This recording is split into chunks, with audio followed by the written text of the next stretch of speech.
Oke, jumpa lagi di channel Ican Learning ya. Oke, di sini kita akan membahas mengenai fungsi kuadrat, yakni mencari persamaan sumbu simetri dan juga mencari nilai maksimum atau nilai minimum. Oke, di sini ada rumus ya. Jadi sebelum kita mengerjakan soal ini ya, kita akan mengerjakan rumusnya. Tulis rumus dulu. Jika ada bentuk suatu fungsi kuadrat berbentuk ax pangkat 2 plus bx ditambah c. Nah, untuk mencari persamaan sumbu simetri, rumusnya ya, persamaan sumbu simetri. Oke, ini rumusnya adalah persamaan simetri itu dia diawali dengan huruf x ya. Tentunya x sama dengan rumusnya x negatif b dibagi 2a. Apa itu negatif b? Ya, apa itu b, apa itu a? Ya, silakan lihat bentuk umum dari fungsi kuadratnya.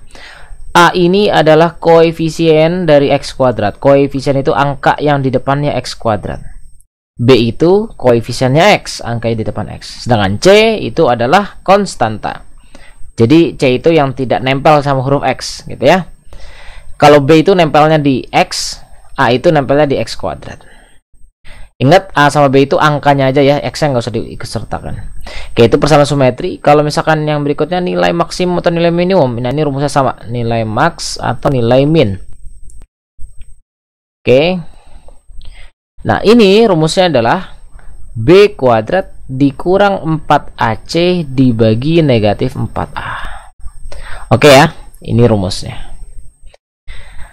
Nah, sekarang pada soal ini memiliki persamaan sumbu simetri. Nah, kita tentukan dulu A, B, C-nya. A itu adalah koefisien x kuadrat, depannya angka di depan x kuadrat itu 1. Ya, di sini kan 1, itu pun nggak ditulis. Nah, B-nya berapa? B-nya di sini negatif 4 ya, depannya x. Negatif diikutsertakan. C-nya negatif 5. Nah, jadi di sini kita dapat lihat langsung saja persamaan sumbu simetri ya, persamaan sumbu simetri. Nah, persamaan sumbu simetri di sini ya diawali dengan x ya. X sama dengan negatif b per 2a. Berarti x sama dengan negatif b, jadi negatif dari b-nya itu negatif 4 dibagi 2 kali a-nya 1. Berarti didapatlah x sama dengan ini 4 ya, negatif dikali negatif 4 jadi 4 dibagi 2. Berarti nilai x sama dengan 2. Inilah persamaan sumbu simetri. Oke, sekarang kita ingin mencari nilai minimum. Nah, untuk mencari nilai minimum itu rumusnya sudah ada ya, b kuadrat min 4ac bagi min 4a. Nah, ingat, ini rumusnya untuk nilai maksimum juga bisa ya, tidak hanya mencari nilai minimum. Jadi maksimum minimum itu bentuknya sama. Nah, jadi kita langsung saja nilai minimum. Sebelum kita mencari nilai minimum, kita tentukan dulu A, B, C-nya dulu. A itu koefisien ya, koefisien dari x kuadrat itu 1. B itu di sini negatif 4. Oh ya, sama ya dengan yang di atas ya bentuknya ya, cuma pertanyaannya saja beda. Lalu C-nya di sini negatif 5.